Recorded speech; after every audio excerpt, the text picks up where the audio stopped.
Hey YouTube, what's up? N107 here, coming at you today with Marvel Avengers on the Xbox Series X and the Xbox Series S. And let me tell you, this optimized for these new consoles is definitely worth it, and I'm glad. They've lowered the loading times drastically, optimized for the SSD, and you'll see the loading times are blazing fast compared to the old consoles. But more especially, we have two new modes, and we're going to talk all about them. But before we talk about them, I'd like to invite you to check out the playlist on top where you can check out other games that I've tested. And if your game is not in there, well, get talking in the comment section below or hit me up on social medias, on TikTok especially. I've been hanging around there and I'm loving it. But anyway, maybe I've lost my soul, but it's fun. Without further ado, let's talk about the performance and the quality mode of Marvel Avengers on the next-gen Xbox consoles.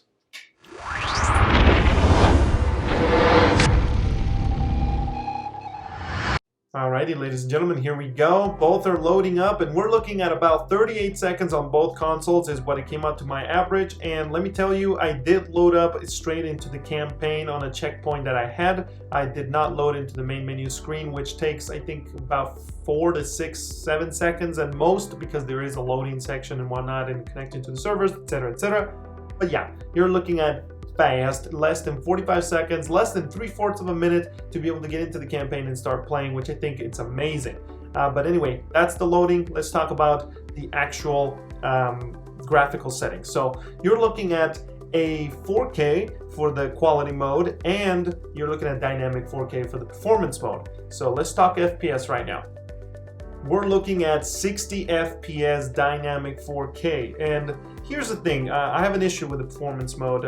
Well, first, as you can see on the right, the Xbox Series X doesn't deliver a stable 60 FPS, but I would say it is still good enough in my experience that with VRR on, it definitely feels smooth as butter. The Series S with VRR felt also just as smooth, and I believe on the Xbox Series X, if you don't have VRR or a FreeSync TV or monitor, don't worry, I don't think these drops are game breaking. Definitely the lower input latency between actions and the smoother transition in between attacks and whatnot, it brings a smoother, nicer experience for this game, and I think that's going to help a lot the, I would call, hardcore or well-dedicated players that are into getting all the achievements and, you know, taking on the harder difficulties. But hear me out. Here's the issue with me on this mode. I think it's resolution. It is dynamic 4K, but I believe in heavy fights like this one, if you're close up, so in my studio, I'm pretty close up to my TV.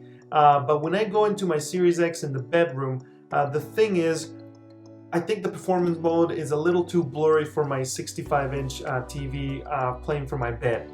Definitely the resolution in heavy circumstances, the resolution just drops below what I consider acceptable. When it's just not much action or cutscenes and stuff, it looks beautiful. You're definitely getting higher textures here than even the Xbox One X, and I believe so, and the PS4 Pro on the performance mode. So either way, you're getting huge gains on either device, and so that's nice. The main issue with me on this is that for my bed, it's too blurry in heavy fights, so I actually prefer playing the quality mode, and here's why. I'm going to show you the quality mode performance levels at 30 FPS. Yes, you are getting 30 FPS instead of 60, but it definitely stays above, well, as you can see here, it technically is trying to stay above 30, but I honestly believe you could call it a pretty good 30 FPS. And the thing is, you get just as good or better graphics on both consoles. For sure, the Series X, you get better graphics than you get on the Xbox One X or the PS4 Pro. Definitely the Series X looks awesome, and it does get the CPU special effects. As you can see, Hulk, when he slams and stuff, you'll see more debris. There's better lighting, there's better shadows. It just looks more epic, and that is why I prefer it from afar, because also the resolution is higher. I think it is a dynamic 4K still, but it stays on the upper bounds, and so you're getting a sharper image and more effects. And since I'm not playing this hardcore, I see it as a cinematic experience. That is why I recommend from afar, get the quality. But if you're close up, go quality or performance, you're still getting a beautiful game either way.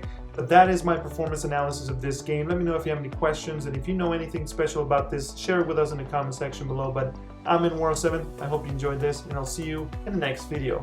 Don't forget to subscribe and hit the bell and a like along the way to support the channel. And TTYL, peeps.